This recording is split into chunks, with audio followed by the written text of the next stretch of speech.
राँको मासु बड़ा घर के बेटी, सुँगुर को मासु दिल है मानता नहीं है, खसी को मासु कभी कभी, माछा फुलर काटे, कुखरा महीने प्यार की, आलू मरते दम तक इसको जीना नहीं देंगे।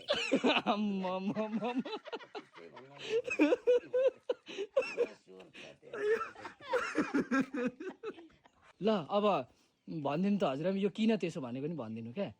राँको मासुलाई बढी घरकी बेटी किन भनिदिएको नि त्यो नि सुन्न चाहन्छ नि। राँको घरके बडा घरके बेटी किन भनेको भने मिठो अच्छा हुन्छ।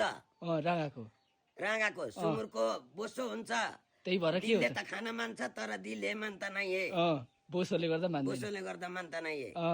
खसी महँगो हुन्छ कभी कभी मात्रै।